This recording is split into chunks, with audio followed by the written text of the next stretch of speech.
Hello, my fellow foam flinging enthusiasts. My name is Charles from Containment Crew. No, I'm just joking. My name is Andrew, aka Dart Sweep, and welcome to another fun-filled foam flinging episode of the Foam Zone.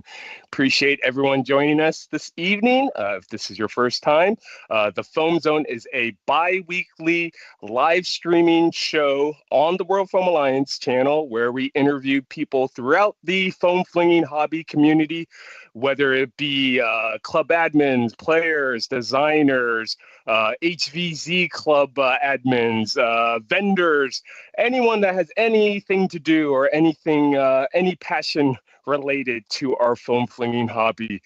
We'd love to have them here as our special guests for the show, just to share our passion that we share for the foam flinging hobby.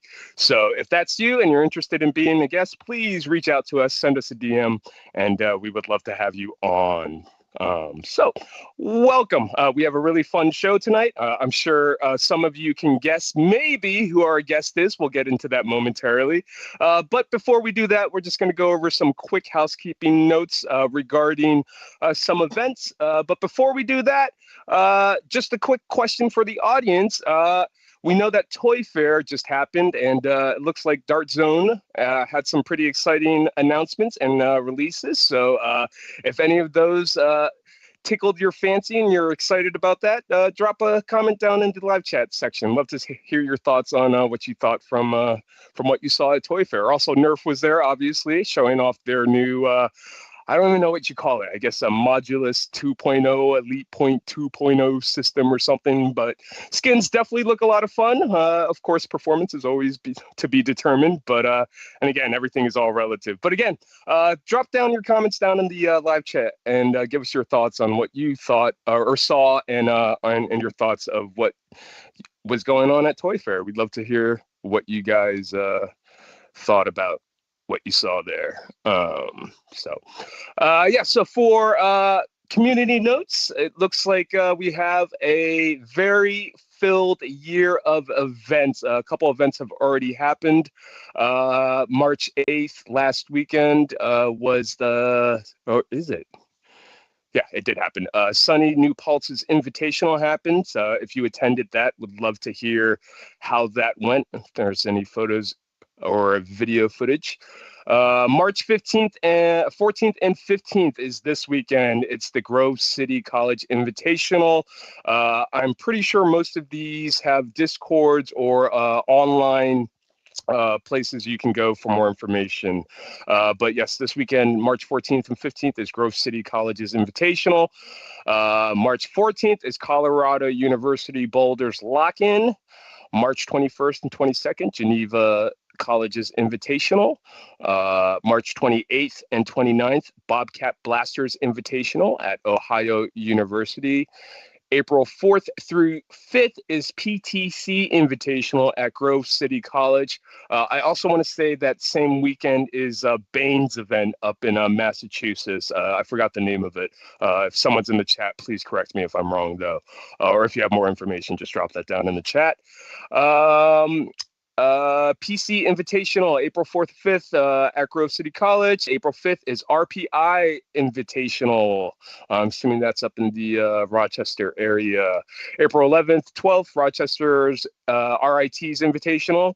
April 19th, Sunny's Binghamton's Invitational. April 25th through 27th, Boiler Dome at Purdue. Always a fun time. Always love seeing the event photos from there. Then May 9th through 11th, something called Maryland Mayhem. I have no idea what that is. If you are going to that, yay. May 30th through June 1st, Survival Fest at Ohio University. That's going to be a fun one. Definitely check that out if you're available. August 9th is Glass at South Milwaukee.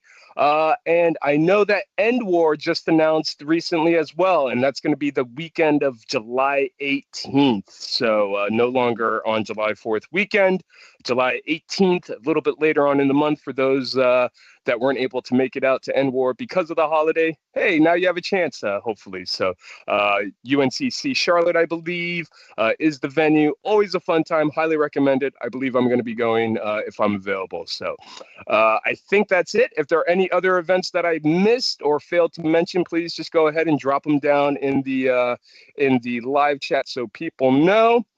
And as a friendly reminder, if you have not done so already, please give us a thumbs up, a like, hit that subscribe button, tell your friends, family. The worldfoamalliance.org website is currently under construction. The goal is to have it up by Maryland Mayhem and have it in some kind of functional state back to operation where you guys can go ahead and register, join, and find places to play or set up places to play. And really, that's what it's all about. So stay tuned. We will be getting the worldfoamalliance.org website up and running shortly, and appreciate everyone's patience. Yes, so let's go ahead and bring on our guest for the evening, who I believe needs no introduction. I had the pleasure of meeting our guest back in 2022, I think. At NWAR, actually, was the first time we met. I happened to stop in the shop because they were the only one that was selling a thumbscrew piece, I believe, for the Nightingale one that had just come out, and it was a coveted prize, and no one had it except Containment Crews. So I made sure I went over to their booth. I think they had one remaining, and I forgot my wallet. They said they would hold on to it for me, and they did. Came back, forgot to pay them. They just gave it to me, and then I saw them at APOC a few years later on in the year. Was able to make things right. But yes, so that was my first experience with our guest this evening. Super excited to have him. Everyone knows our guest throughout the hobby, and super excited. Let's without further ado, let's bring him on from Containment Crew. We have Charles. Charles, how are you? I'm good. How are you, Andrew? Good. Thanks so much for joining us this evening. I think we were trying to do this last month at some point, and this was the first available date that has popped up. We couldn't quite make it work. February's a little busy for me. Awesome. Well, we're here now, and we're happy to have you. And so thank you so much for joining us. So one thing I do want to say is thank you so much for being one of the sponsors for Maryland Mayhem in past years and this year. It's always great to have you. Absolutely. I love the event. You provide a lot of credibility to what we do, so that helps and goes a long way. But also, I want to thank you not only for sponsoring our event, but for other community events throughout the hobby as well. I know that you do that as well, and specifically, you were just out at Sub-Zero. I guess I kind of want to talk a little bit about that because that just recently happened this past couple weeks ago. So, how was Sub-Zero? Oh, it was a fantastic event. I mean, I did go a little light because I had a very busy weekend planned right after it, but it's a great little event. I call it little because it's short, not because the actual size. It's like a 4-hour event up in Ithaca, and a lot of quick, fast-paced games, and ending the night with Pinger HVZ is just fantastic. Now, the event itself is a charity event, if I recall correctly. It's for the Liam Mattingly Memorial Scholarship. If you want to talk a little bit about that.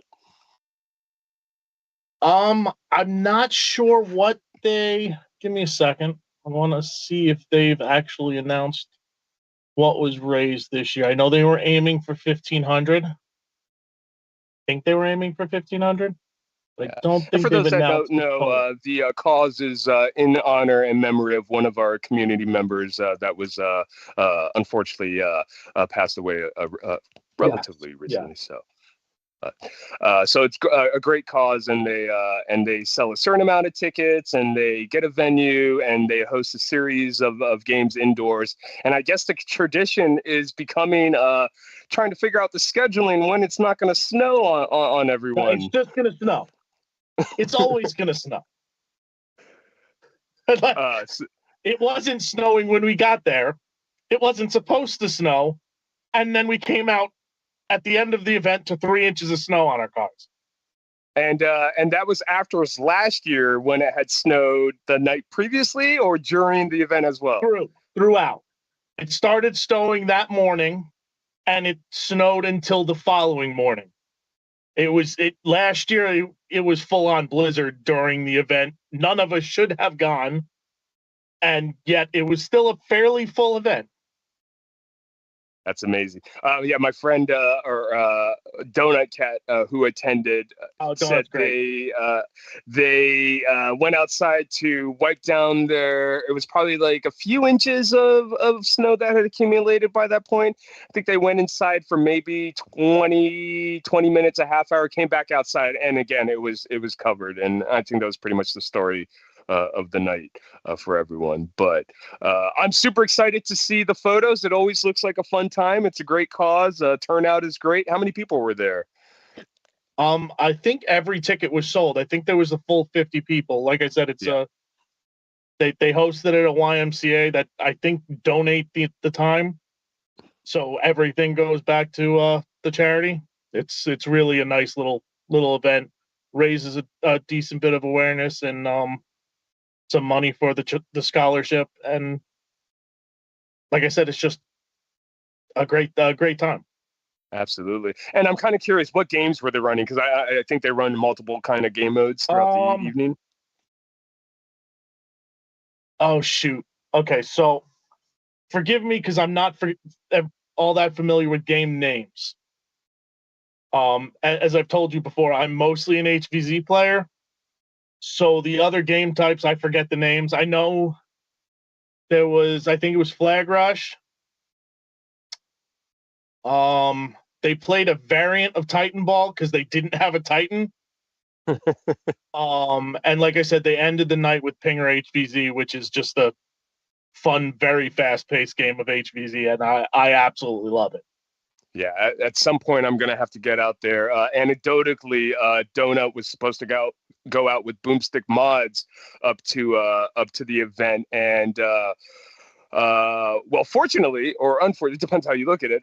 But Boomstick just added another member to the family. So congratulations to Boomstick Mods. But that was the reason Boomstick Mods wasn't able to go as another renewed parent responsibilities were taking over right at that moment, conveniently. So, but hopefully next year we'll be able to get up there and experience the snow together. So. Yeah, that'd be amazing. So Charles, I know we talked about Sub-Zero first, but why don't we go ahead and just kind of reintroduce yourself, who you are, where you're from, what you do. Just tell us a little bit about yourself.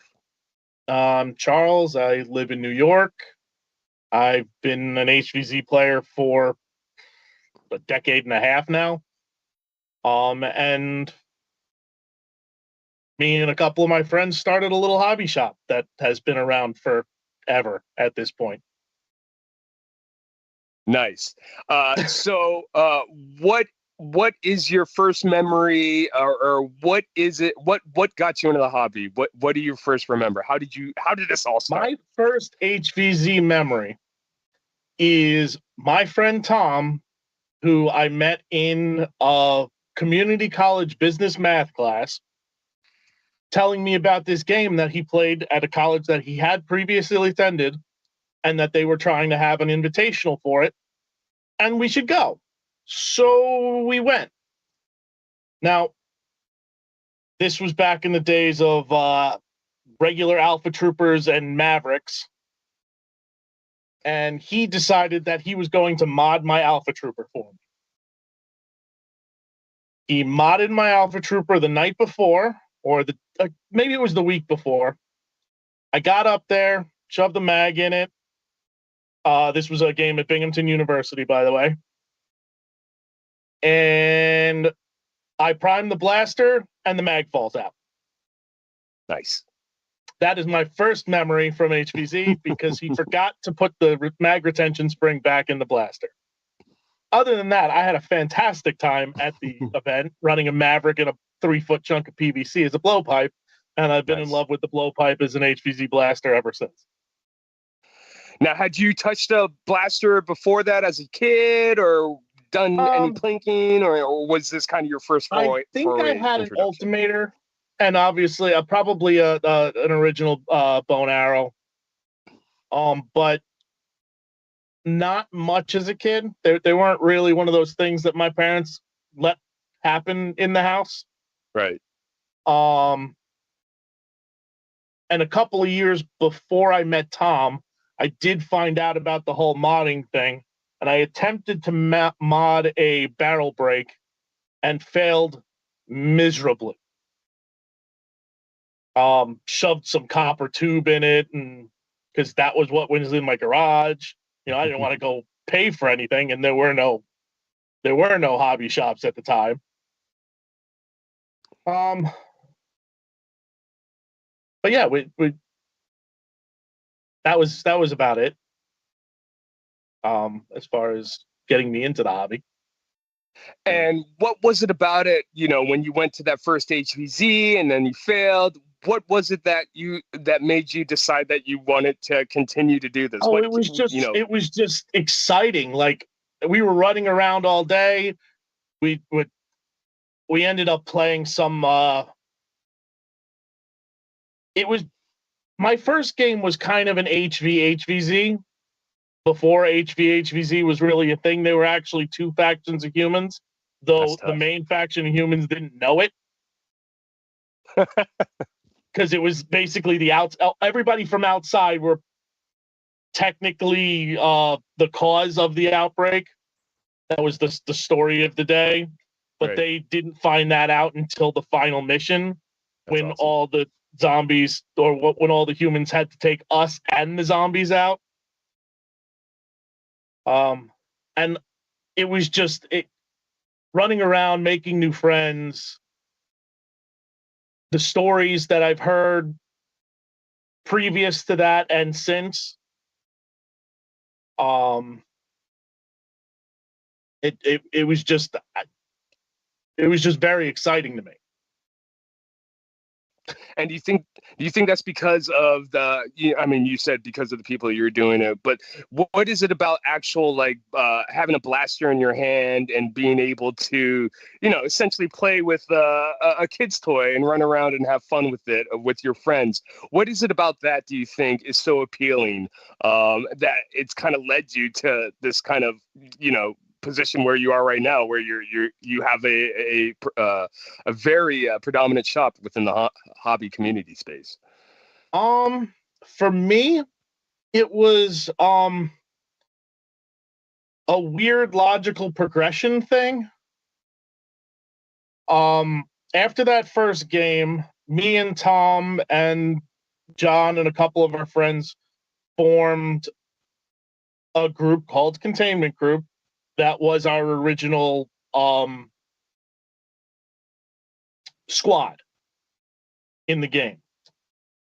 After that, after we had been playing for a couple of years, one of our members, you may remember from back in the day in the hobby, Random Shadow 09, used to do range tests. He was a member of our squad. So at some point we're like, well, we could do review videos and stuff. So we started a YouTube channel. Me, Tom, and John did a variety of different YouTube videos, mostly reviews. Some point we tried out indoor range tests. And then one day I came across a post from Slydev on Facebook saying that they were looking for a U.S. distributor. Now, John had recently picked up a 3D printer. So I'm like, hey guys, you want to give that a try? We have a small following. Let's give it a go. And from there, it just went.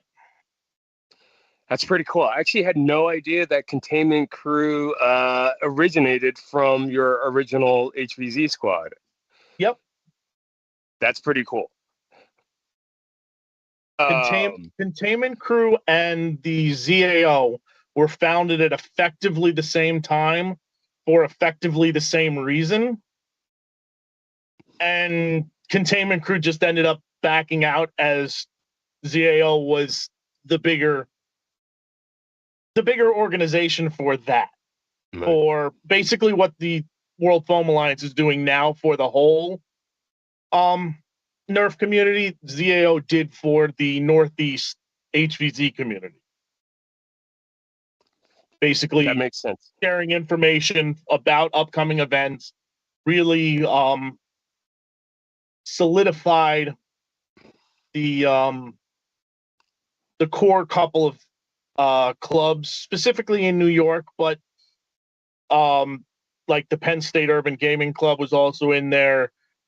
We had Binghamton, Oneonta, Lemoyne, New Paltz, Ithaca, and RIT.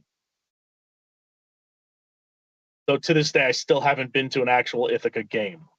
But I guess being able to play Sub-Zero in Ithaca kind of knocks that off a little bit.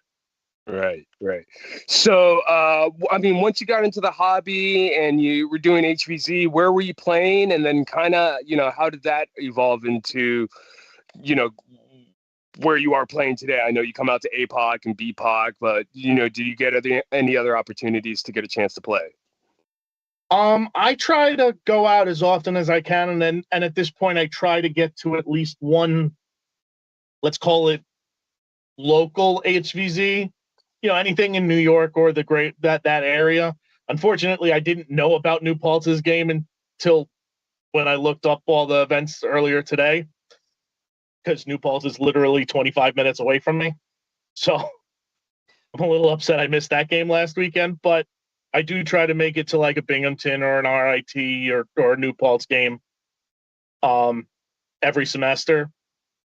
And then the bigger games, I will be at Maryland. Unfortunately, I won't be able to stay for the HVZ due to it being Mother's Day weekend, and I cannot do that to my wife. She's being nice enough to let me go at all, so I'm not going to take advantage of it by not being there on Mother's Day. That's fair. I will be at Survival Fest. I'm hoping to be at End War, but End War is rough because the weekend directly after End War is Midsummer. That's right. Oh, we And need to add my that. family always does Midsummer as like a family trip. So right now I have a campsite booked for the Monday immediately following End War. So coming back from North Carolina, immediately going camping, I don't know if I'm going to be able to function for a week in the woods. Yeah. No, definitely going to need to take time to recover. I always need at least a few days, if not a whole week, to recover. So, yeah, good luck. I normally take a week off of my day job after Right. some of the big events. Right. So, I mean, I want to talk a little bit about some of like your favorite blasters that you've come across in your career. What are some fun blasters that you've enjoyed? My first really fun blaster was probably an old I could call it old. It doesn't feel old. It was a Sonic Ice series long strike. Nice. The green Sonic Ice long strike with the orange ModWorks Massacre kit in it that I shoved a couple of just like some clear polycarb on the side attached to the laser light off the Sonic Ice Recon to use Right. as a pump grip for the long strike. And that was a lot of fun at the time, reverse plunger being what it was, being king at the time. Recently, I've really liked for springers, I've really liked the Nexus Pro X. So good. The Seagull's fantastic for its size. Ryan from SFI made me a fantastic FBF that has become my personal favorite. Like I can't say enough about how amazing that blaster is to use, and the tuning and all that. Because I never had an FDL, so I didn't have that fine tuning and ability back in the day. dropping $500, $1,000 on a blaster just didn't seem, even though I could write it off as a business expense, it didn't feel like it was the right thing to do. But now I was like, okay, let me try it out. The full auto Nightingales, either one of them are still an awful lot of fun to play with. And at events, they're still my favorite blaster to shove in somebody's hand and say, here, pull the trigger, because nothing feels like that. A full auto Nightingale with I don't even have to put a mag in it, and it's just fun to play with.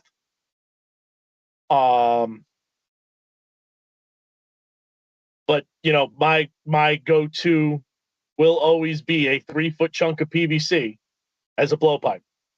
I have a $500 blaster with a 3-foot chunk of PVC on the top of it to use as a blowpipe, and I use the blowpipe more than the $500 blaster.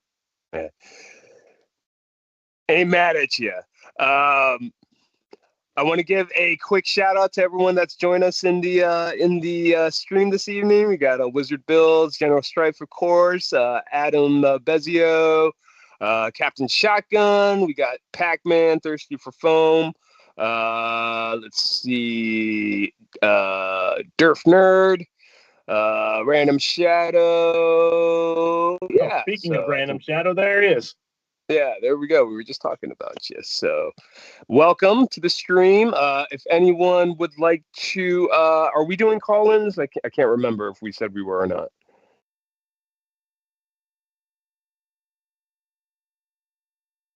Okay, so if you have any questions for Charles, go ahead and get them in the live chat, and we'll make sure that we get some type of super chat or showcase that we can get your question answered. So,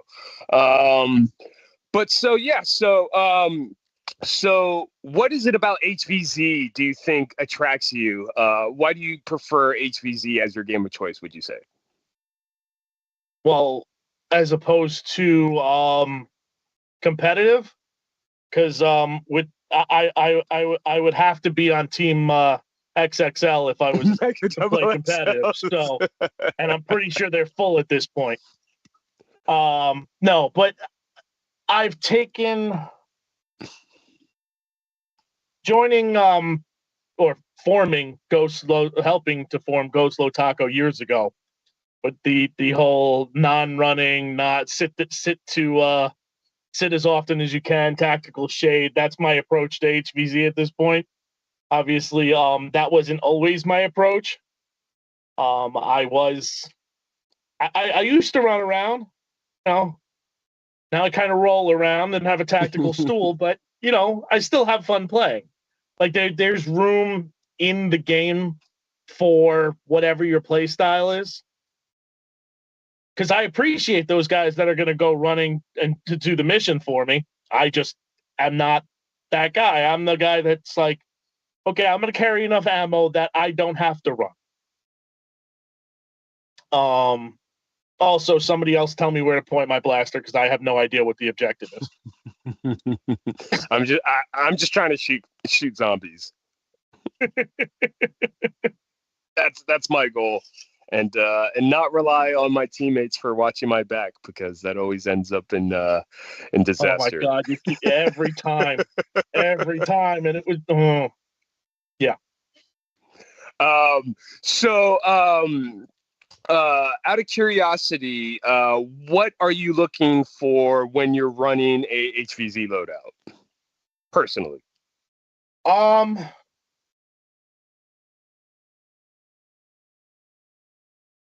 darn, I think my loadout is downstairs. Otherwise, I'd bring that out right now.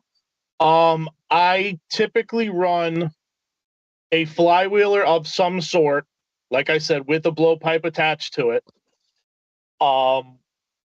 With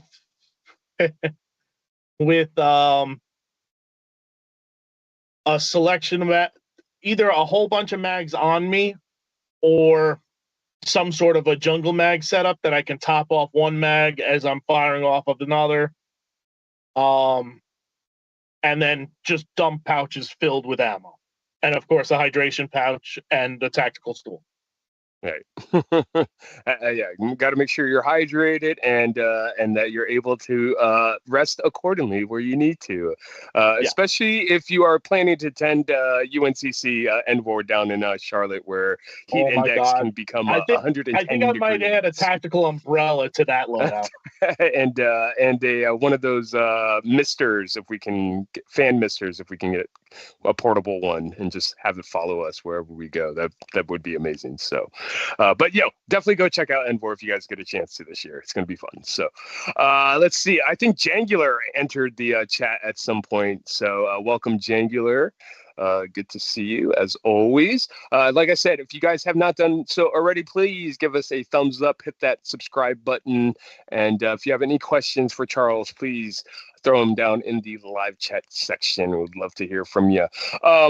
So I guess we can kind of talk a bit about Containment Crew itself and kind of, what's the history behind Containment Crew? You kind of mentioned it earlier, with the YouTube channel and then, trying to get some things out to people. But what's the history behind Containment Crew? Like I said before, we started going from where we were before, we started selling Slidev parts, Slidev 3D printed parts. And they had a connection with Blaster Parts, who asked us to sell their stuff over here. Blaster Parts based out of Germany, Slidev based out of Australia. And then Ryan from Make Desk Battle reached out to us about selling his the original MTB Rhino motors, and that honestly is probably um where it really took off. There weren't really any other hobby motors at the time. Like, we were using pretty much whatever we could find for motor replacements. And between that and us starting to design our own parts, obviously the containment cage and the original cycle and flywheels, followed up by the Infernos, and a whole myriad of other stuff. We just kind of just kept growing. It started off with a printer in my living room of my rental apartment, which that printer was still in use until last year.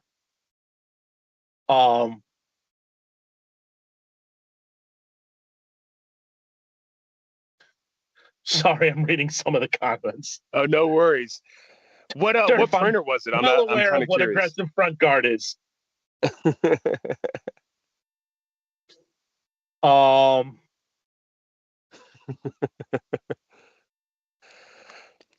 where was I? Because I completely Oh, lost we were track. talking. You're talking about printing out of your living room. Oh yeah, okay. So I had one printer set up in my living room. We were printing Slidev parts. At one point, we made deck boxes for a local hobby store. Basically anything to boost sales at the beginning. I think the first year we did like $12,000 in sales, which, I mean, is great, but it quadrupled in year two. Right. Like it because like by year two we had blaster parts. I think we got the first batch of Make Test Battle motors year two, and it was good. It was real good. We had a good system between the three of us. Like I said, myself, John, and Tom. John did most of the design work. Tom, basically, his job was to make sure that we were businessing correctly, because he was the one that graduated with an actual business degree. And he also he basically he was the one that was really good at keeping an eye on what's going on in the hobby. So that's been a little rough trying to keep up. It took me a couple of years since his passing in 2020 to really understand where I had to pay attention to information. I fell off a little bit, but I think I've got my my eye on it a little better now. Yeah. I mean, the fact that a lot of it's all condensed in different Discord chats makes it a whole lot easier. And I always joke that my title, and you're friends with me on Facebook, so you can see what my company title is: lead idea thinker guy. So I was just in charge of coming up with the bad ideas. It was John and Tom's job to actually make them work. Yeah, that's. I have no idea where that conversation started, but I think we finished it. Yeah. So, I mean, it sounds to me really it kind of blossomed out of the fact that there were some other manufacturers and people that were providing parts that were basically kind of looking for a distributor in the US. And that kind of spiraled and evolved into becoming distributors locally and getting more parts out and designing parts that you thought needed to be filled. When was this? When did it first start? And what other companies or shops were around at that time? We started in 2016. The only US shop, well, no, there were a couple of smaller shops. The only one that's been around in the last 5 years would have been Orange Modworks. Right. There was also, I think it was Dorm Labs.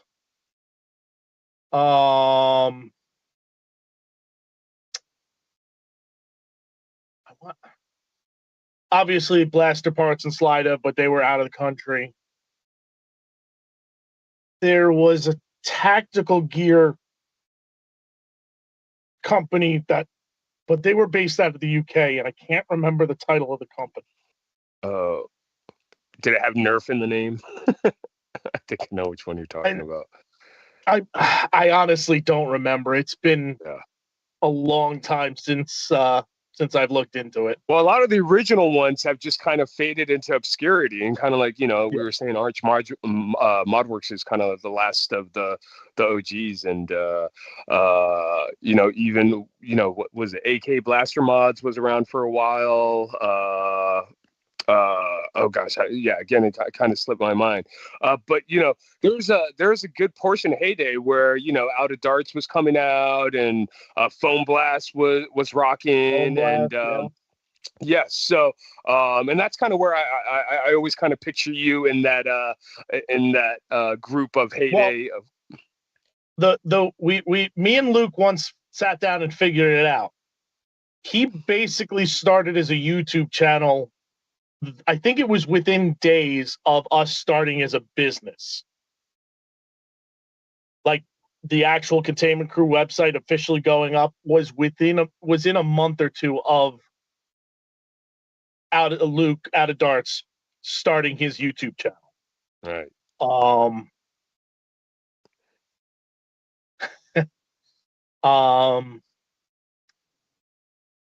And then Foam Blast came. Yeah, I think it was Blastersmiths UK.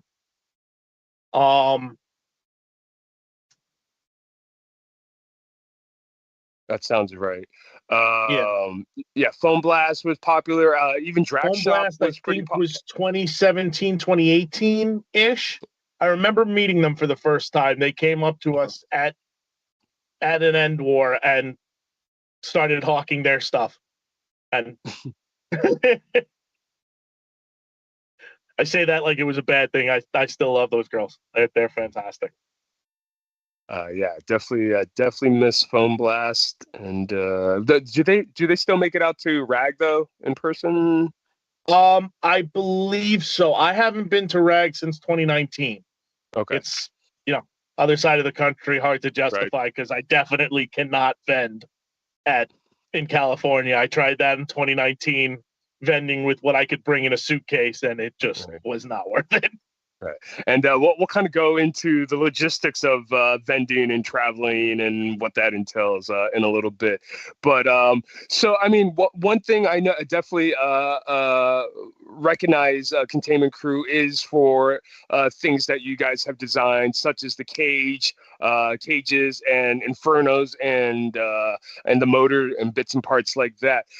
Were those designed in-house because there was a need for them for personally, or what was the inspiration behind getting behind those specialized parts that really you can only get a few places? Well, the cage was okay, so Blaster Parts wheels came out before our wheels. And I remember we were driving to the first NVZ when I got the email from Blaster Parts that they were going to be coming out. I can't remember if motors were a thing yet, though. I don't think so. But by the time at that first NVZ, we met Hawkeye, who has recently just come back and started doing his own cage. But he designed a cage, Black Steel Props cage, which is still available on our website for the Strife. And we started selling his part, his cage, and it went pretty well. People were liking having the replacement cage, but people were asking for other iterations of it. Okay, I want it for this blaster, or I want it in different sizes, and we just redesigned the cage because there were, I'm not going to say problems, but by tweaking a couple of things, we can make it, instead of being just a Strife cage, it could be a Strife, Rapid Strike, yada yada, et cetera cage.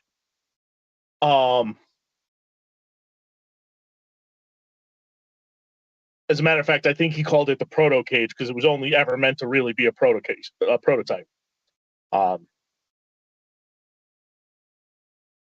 Then wheels, Tom talked me into making wheels. I was actually dead set against it at the beginning because of the upfront cost that it was going to cost us to prototype the wheels, to get them machined. I'm so glad he talked me into it because Matt, my machinist, is just an awesome person, and I love hanging out with him. I go up to the shop at least every couple of months just to hang out and see what he's working on, even if it's not Nerf related. I've gotten him, I'm not going to say into the hobby, but hobby adjacent. He came to NWAR 2019 with us. I know he does some machining for some of the other shops in the hobby. And it's just that's where we went with the wheels. We designed the wheels. A lot of the oddball products are Charles has an idea and wants to use it in the next HVZ event. John, can you design this for me? Like our blowpipe mounts, or we had a big shock connector for the Nerf rail or the Picatinny rail. Variety of dart holders.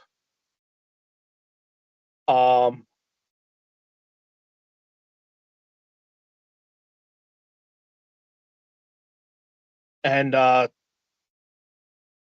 I really got to stop looking at the chat. Oh, you're fine. No, we talked about it. Keep ranting. Time out for a second from what we were talking about, and you bring me right back. I love it. I will, as soon as I can understand brushless. Yeah, I have to wrap my head around it and figure out what people actually need, and then yes, I will consider selling brushless parts and blasters. Nice. I was going to ask you that later on. Actually, you beat me to it. So good to know. So, I mean, so getting these parts and providing an opportunity for people in the hobby to upgrade their parts. When did you start seeing things kind of change and kind of, when did you start seeing success? And I'm also kind of curious, what are the logistics behind being a vendor, like getting manufacturers to get you product, and obviously you carry worker products, you carry dart zone products now. What are, if you're able to discuss a little bit, generally speaking, for people that are interested, because there's a lot that goes in behind the scenes just to get to that point where you're getting products and being able to present it and sell it. Luck. A lot of it was luck.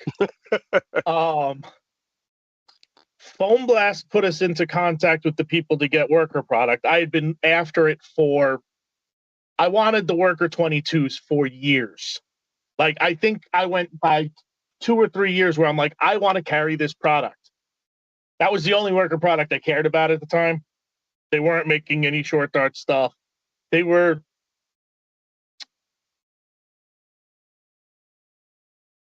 still, they're not what they are today. Their mags were good, and that at that point, that was all I could really write home. I certainly couldn't recommend their wheels at the time because I was a bit too busy hawking my own. Not that I They had didn't to get start them, somewhere, though, right? yeah.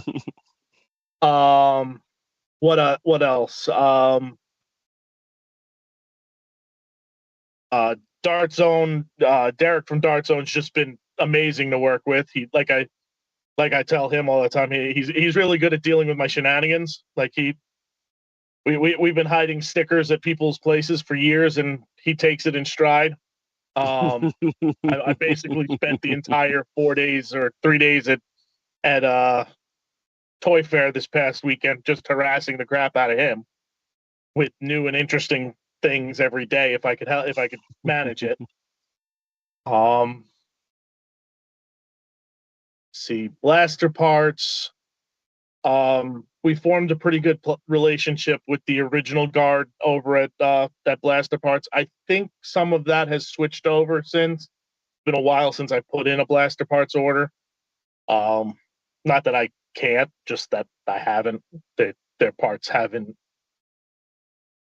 They haven't been moving as much as they used to. Which is a shame because their upgrade springs are still realistically second to none when it comes to their springs for specific on-shelf blasters. Some of the hobby springs, like from Silver Fox and stuff, are better for specific use cases. But I think the blaster part springs are far and above an upgrade over like the worker springs themselves. Because I'm pretty sure, I can't remember the specific type of spring, because we made sure to get it just has more life cycles, more when we made our Profit spring for the rival blaster we made years ago, and I'm still sitting on probably 150 of them. But they're still a fantastic spring. But Chronos, it was for the Chronos, but it happens to fit in like every rival blaster because they all use the same plunger tube. Right.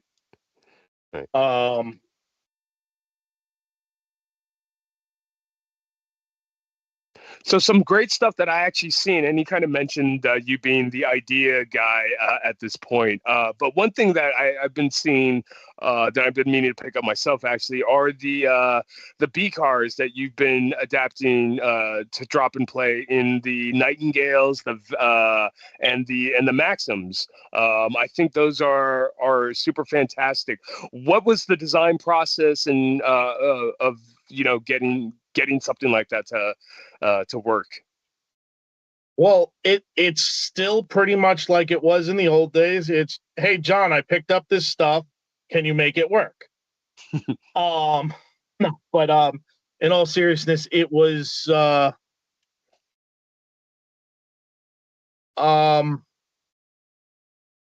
we saw the increase in springers with a B car barrel for the accuracy. That was not in any kind of dispute. But some of like the SBF comes with a B car barrel inside it, and it seemed to work. So I figured, okay, let's try it with a bunch of different variations. And right now we're still kind of at that point where I can't tell you for certain which is the best option. I'm working on it. I'm hoping that something that I'll be able to properly test them in the near future to get you, okay, in the Venom Pro, this is the B car you want to use, and then probably wipe the rest off of the website. Right now, it's still iffy as to which provides the best accuracy increase or any accuracy increase at all. I can tell you for the Venom Pro, it seems like the 12.78 degree gives a very good increase to the or decrease to the dart spread, makes a smaller grouping. But on top of that, a lot of people like it for like the 12.3s, drop the FPS by 10 to 15 FPS, which puts a Worker Nightingale right in like Maryland Mayhem range. Yep. So either way you want to use it is valid. I've actually considered making a straight one just for FPS drop. But first I want to nail down which angle is actually the best for what FPS. Whether or not I'll ever actually be able to do the full scientific process to figure that out, I don't know. I'm going to say 1.5 guys over here. No, it's me, and John helps me out when he can. Well, good stuff and stuff I definitely need to pick up. It looks like Builder BB, Brian, what's up, has joined. It says, Worker Spring. See, yep. BB, they seem to have gotten better of late. The older springs still have the problem, but the Harrier and the Seagull, those upgrade springs aren't as bad as the older springs were. Good to know. As far as wearing down as fast as they do. So I do want to take some time out and kind of promote this charity event that you do every year in honor of Thomas. Oh, I'm sorry. It's not my charity event.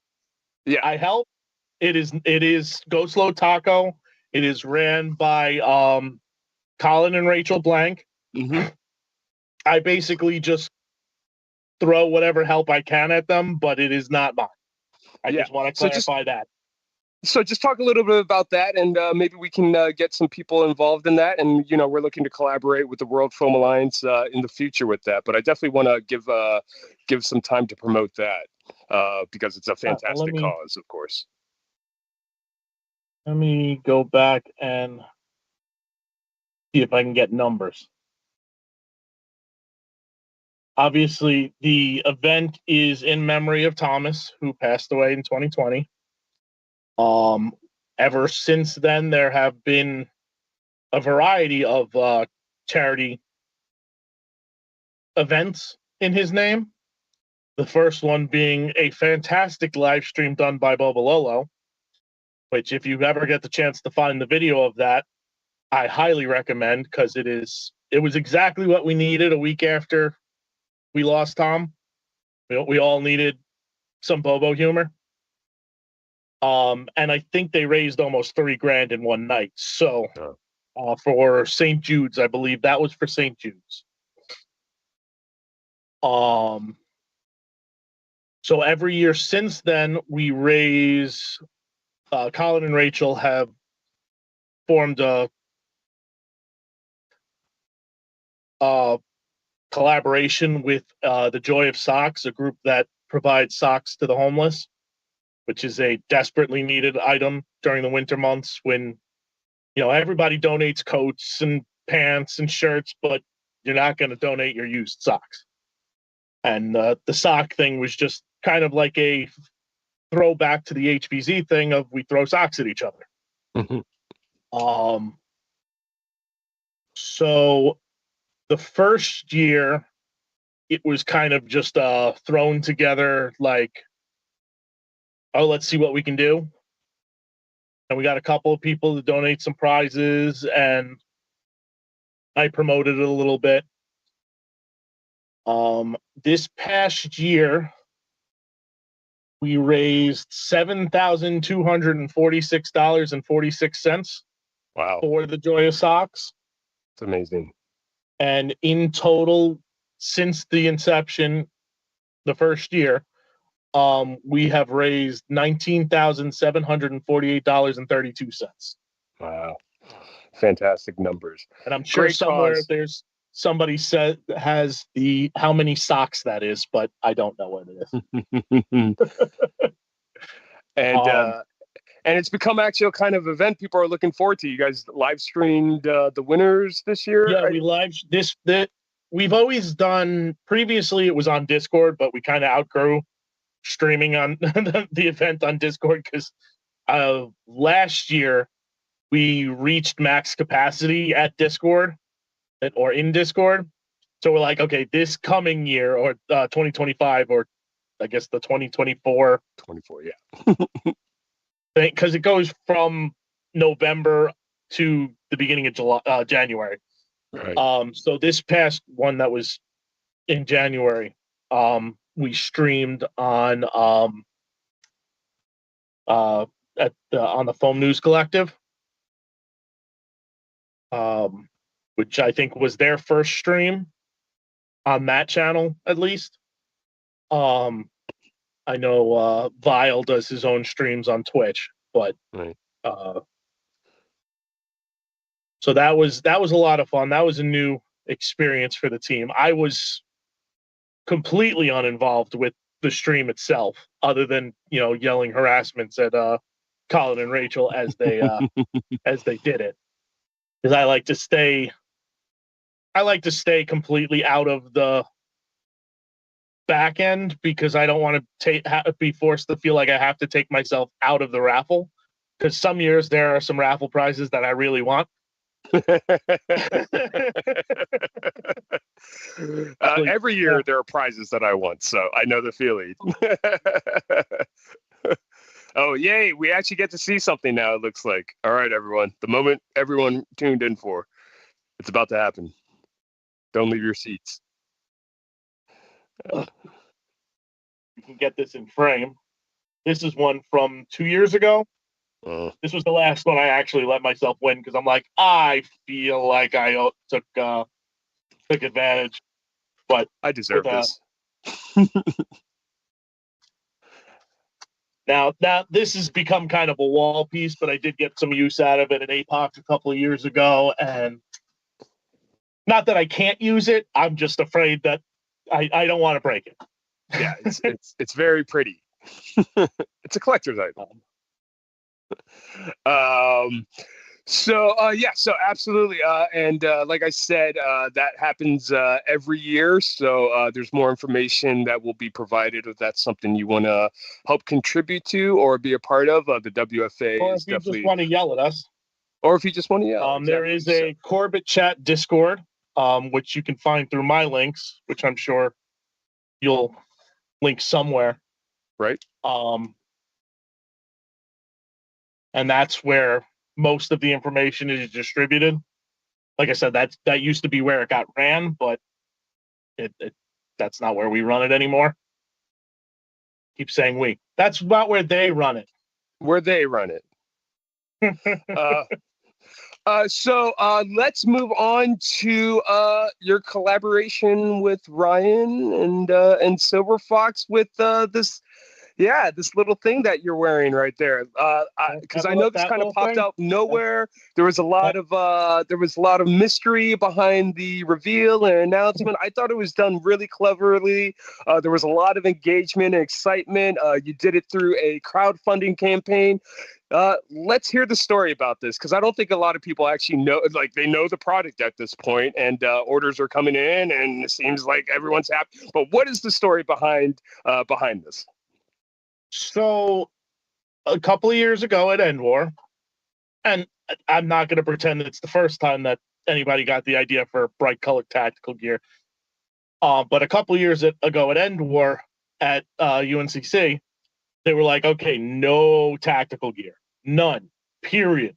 Well, we're like, well, I mean, if it's bright, they're gonna let it. They're gonna let bright colored tactical gear, right? So let's. We had a. I think it was actually after the event that we had a sit down with. It was me, Ryan, Jesse, Naptown, a couple other friends of ours, and I apologize if you were at that dinner. I cannot remember everybody that was there. I was Um, there. you were not there. I would remember if I you was were there. I was not there. But we had the idea. What if somebody came out with bright colored tactical gear? So I was actually staying at the same hotel as Ryan and Jesse that night or that weekend. So later that night, we ended up having a whole conversation about it and talking about it quite a bit. And Jesse actually reached out to a couple of manufacturers to find out what the actual logistics of getting it made were. And that's kind of where it started. And then we may have shelved it for 4 months while we completely forgot about it and just kind of went about our day. And then we're like, oh crap, it's January. We we need to figure that out if we want any chance of it being out for this year worth of stuff. Obviously, we didn't make it to End War, which was our original goal, but would have been a very lofty goal considering that we didn't even order prototypes until early January of last year. Um, and so we came up with the idea, what if and I think it got lost a little bit in translation, what if the different colors of gear incited different reactions from zombies, which was the original oddball back and forth between myself and Silver Fox over Instagram. We shared shotted fake emails, I think it was, for like a week. And I'm pretty sure we really upset some people because they had no idea why the hell we were sharing random emails about some unknown story. Until it was, I think, the fifth day when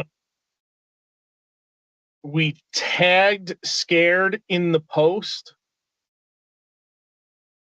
and the Scared Instagram had already been up, but nobody followed us except for me and Silver Fox. And there was just enough information that you could find the Kickstarter, which had actually been started a day ahead of that. So you could figure out what the hell the whole thing was about. I think it took 15 minutes from when the post that linked to the Scared Instagram went live to it being blasted all over Discord and all over everywhere. And technically, we got funded before we officially announced it. Wow. Now, why do you Um, think that was? I mean, I think a lot of people were like, man, this is a great idea. It's two companies that are credible in the hobby, Right. working together. Not that any of us don't get along, but you see two companies actually working to actually hand in hand to bring a product together. It fills everybody with a little bit of excitement. I think. I know Yeah. it still brings me some excitement getting to work with Ryan and Jesse. Yeah. I think Ryan's kind of over me at this point, but I still love it. Love working with them. Yeah, Ryan and Jesse are definitely fun to hang out with and fun to I play love it. HVZ when they actually get in the game. So I know they like to play. So if you guys ever get a chance to run with them, definitely do. So what was the I mean, what do you think the approach or main goal after this Kickstarter campaign got underway? Because there was a lot of excitement and some of the design choices, the process of getting from design concept into people's hands. Our basic concept was let's make it bright, let's make it customizable, and let's make it fit as many people as possible. Right. I know a lot of people think it was designed with us girthy individuals in mind, but no, it was designed to be like the battle belt was designed to be adjustable. That's why it has that two spot split design, so that either you can tighten it down. If you're really skinny, you can take it down to just one molly panel. The bandolier was we left straps extra long so that if you were big, you could wear it as big as you needed it. If you weren't, you can cut it and slim it down to where you need it. And then throw Velcro panels everywhere that wasn't being used on anything that we designed, because patches, we all love patches.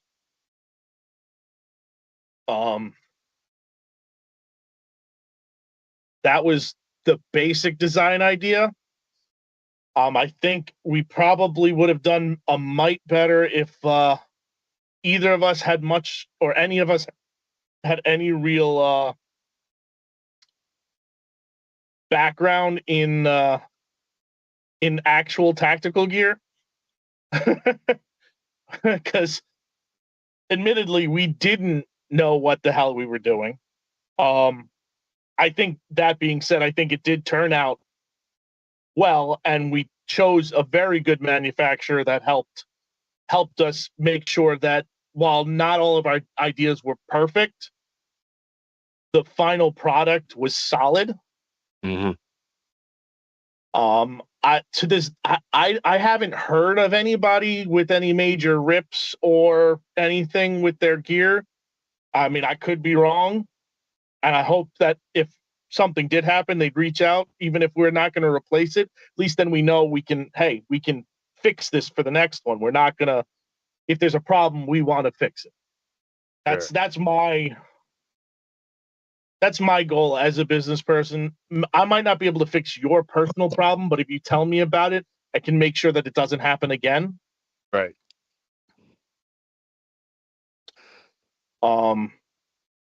So now that you have, this initial run, do you see any maybe next iterations or improvements or other offerings, maybe in the near No. future?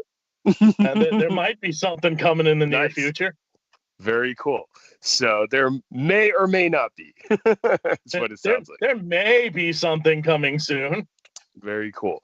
And what about containment crew as a shop? What do you guys specialize in mostly, would you say? What are your top sellers?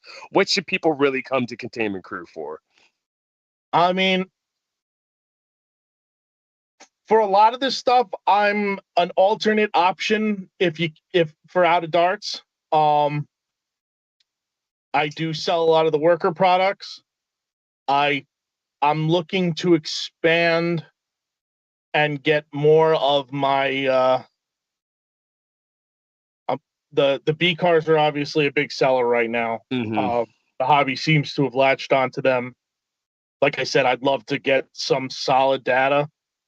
So I'm hoping that'll come around in the near future. And then, frankly, I'm going to just design those for every blaster I can get my hands on.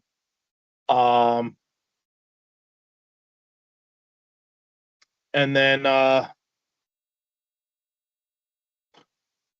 no, Al, I'm not making you a tactical kilt. You can do that yourself.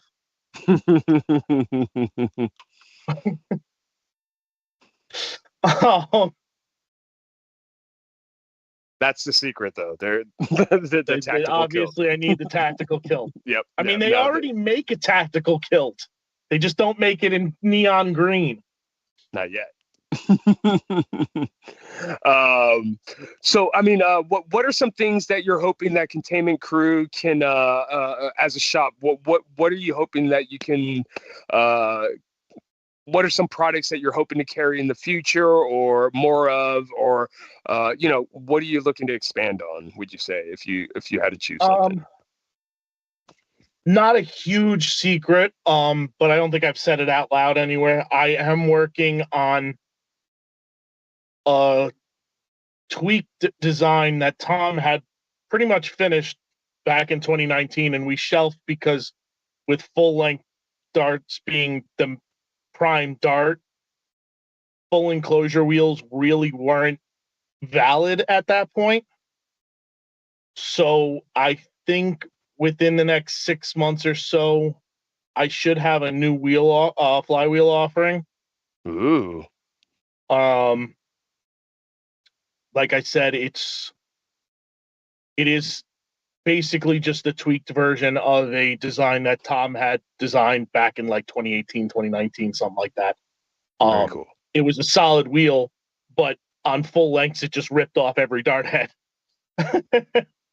Because, like I said, at the time, everything was full lengths, and the few half length darts were the glue on the half lengths at the time were all garbage. We won't talk about those, So, yeah. um, so it's just a matter of finishing up the design and deciding, what I'm lasering on my wheels, because everybody expects me to laser my flywheels, and I don't Yeah. blame them because it makes them look cool. Yeah, I have a little collection of wheels I've started to collect from the I will special edition event ones that you do. So, I will say that I don't think there's going to be any event flywheels this year. ooh, Um, just because of I would love to. It's just a little rough to get them made, and unless I have no Opticrush random,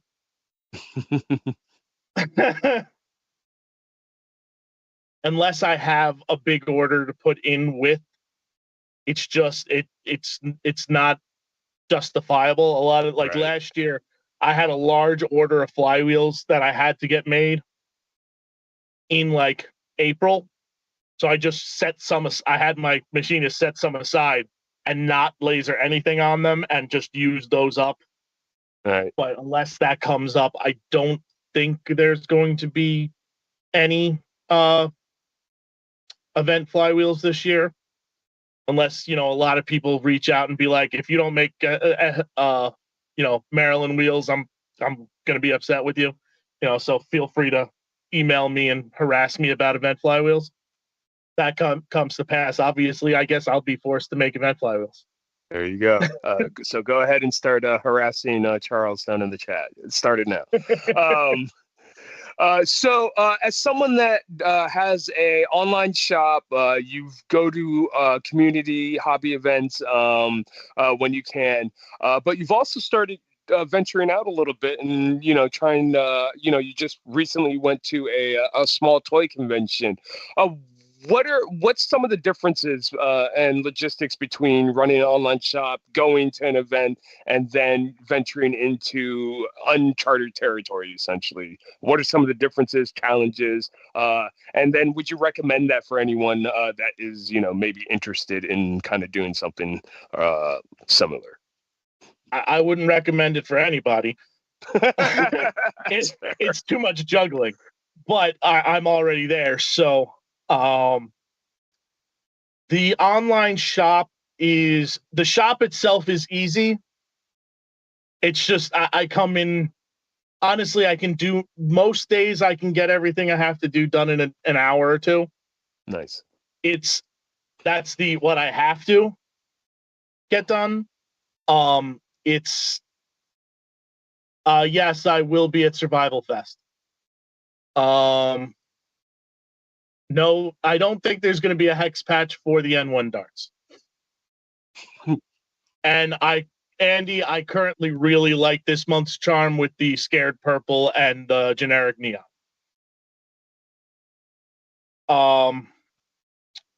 It's keeping track, as far as the online shop, it's keeping track of what's going on in the hobby and staying on top of letting people know what you're doing. Specifically through social posts and live streams like this. The amount of information I can give you and give them through this is amazing. Right. Even if I can't give you all of it. Kilt is coming though. Kilt is coming. Tactical kilt coming soon. As far as community events are great. I love going to Endwar. I love going to even the smaller events. But as a business person, I have to, where I used to be willing to drag product to every event I went to. Like I've brought boxes of stuff to like Binghamton or New Paltz games back in the day.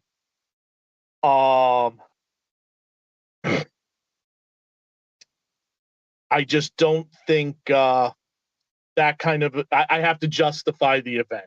So what I've started doing for a lot of the smaller events, like I said, like Sub-Zero, I do effectively a form of like local pickup where I just offer a free shipping discount code to the group so that if there's something you want, I can get it to you at the event. I can bring a tote full of people's orders, but I don't have to bring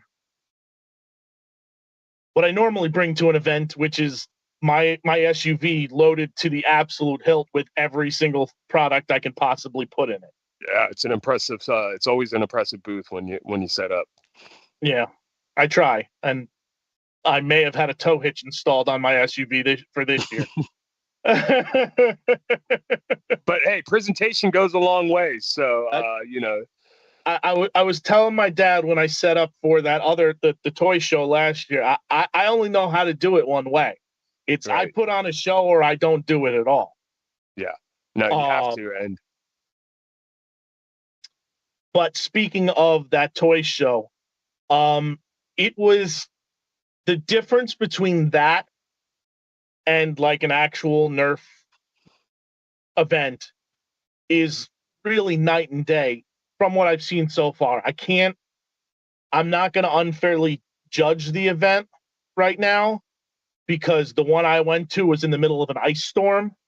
Right. And there were significant, because I had went to their previous event as an attendee just to see what it was like, to see if it might be worth it.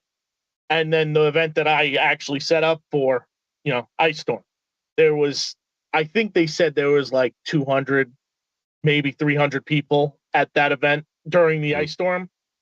I know that there was upwards of 1,000 people at the previous event. Right. But that being said, the main difference between the two events is a Nerf event, everybody that goes to the event at least has a passing interest at something that I'm selling in my booth. Whereas at the toy show, maybe it's 1 in 15, 1 in 20 people have any sort of interest, and most of them have no knowledge of the aftermarket Nerf hobby at all. That being said, it was really nice hearing, I had a little like shooting gallery set up with, Nightingale set up so that they're nice and loud and annoy everybody from across the room. So it was really fun hearing people come across the room and be like, oh, that's where that noise is coming from. And then I put the Nightingale in their hand and they have a lot of fun shooting it into the little dart zone target I had set up. Yeah. But as far it was a lot of fun. It was a lot different than the events I'm used to doing.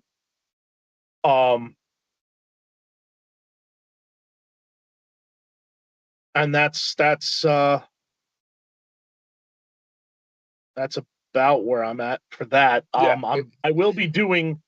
They're having a follow-up event for that toy show in the Newburgh Toy Show on the 30th of this month that I will also be vending at. So hopefully I'll have better answers for you next time as to whether or not these smaller shows are worth it for me. Yeah. Kind of curious to see how that goes. I think the challenge is, as some of you know, I travel around and do some conventions with Dart Zone, along with Al the Geek and a couple other people.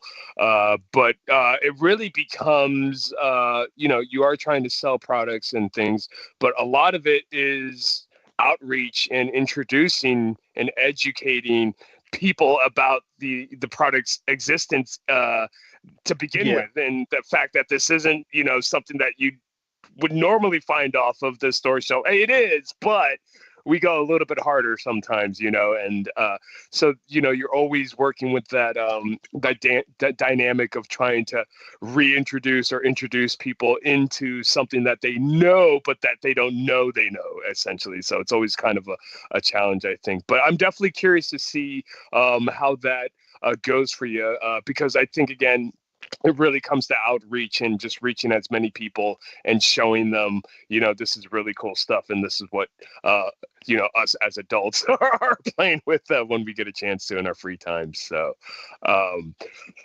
we're almost getting to that time, but I do have well, first of all, if there's anyone in the chat that needs to ask a question to Charles, go ahead and drop that down so we can get those questions answered for you.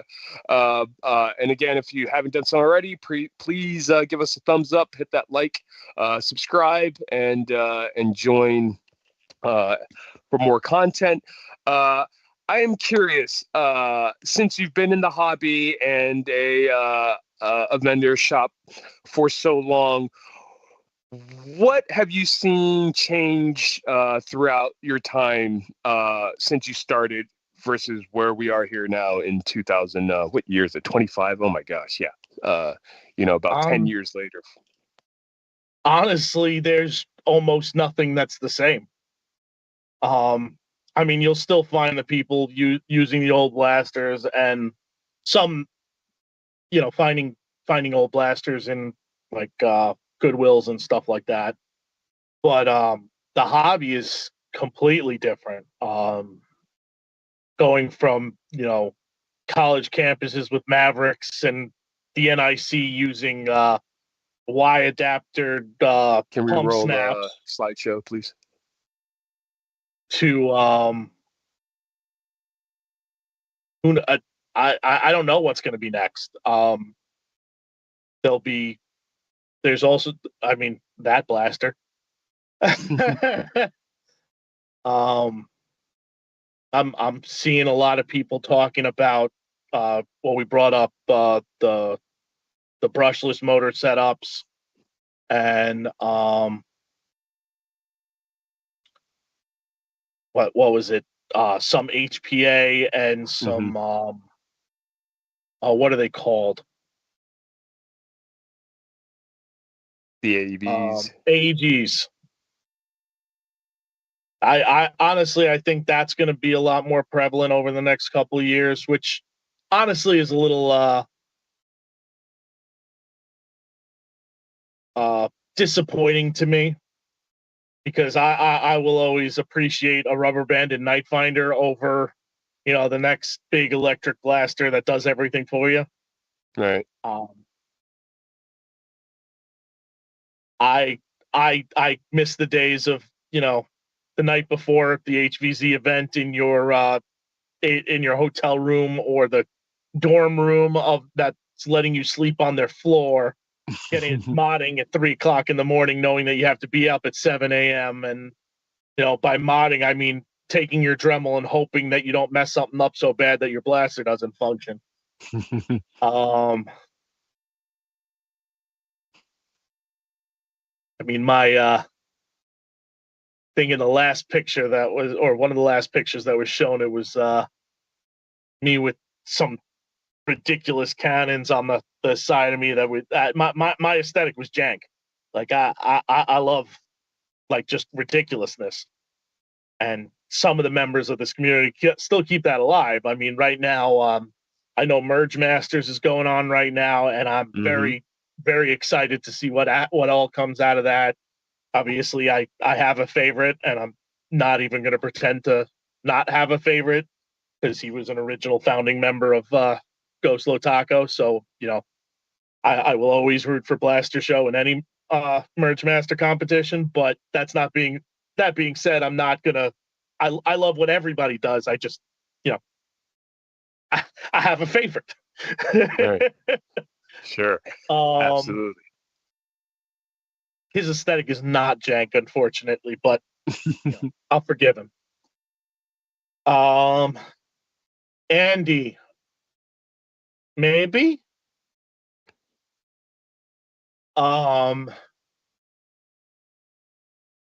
Captain Shotgun, I would love to see you at my booth at Endor, assuming I make it. But if I do manage to get there, I'm fairly certain I'm going to have plenty of help. You always come with backup. I'm not even. I have people in North Carolina already. I have people that are going to end up going, regardless of if I go. So I always end up with plenty of help for most of the events I attend. Not that I don't appreciate the offer. I could always use the help, though. Oh yeah, definitely help Andrew.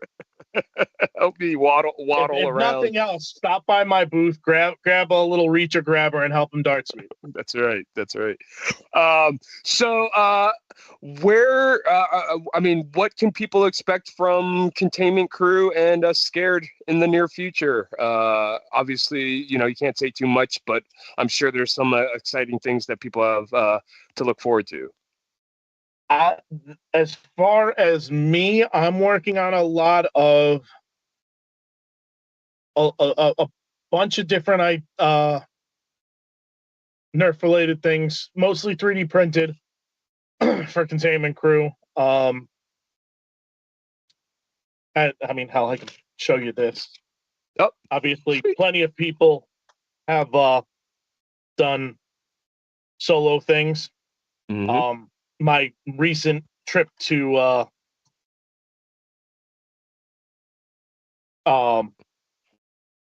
Toy Fair with these fun variants reinvested me in the picking back up the designs that I had been working on for the solo. So those should be coming out once I make sure that they're 100% functional.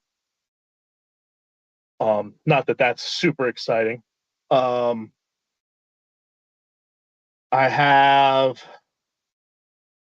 working on a couple more things for the Maxim Pro.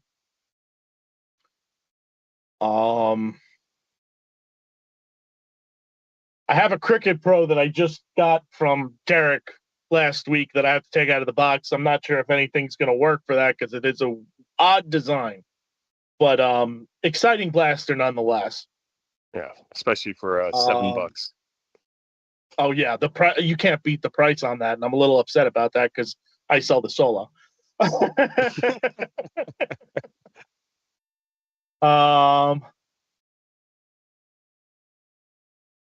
What else?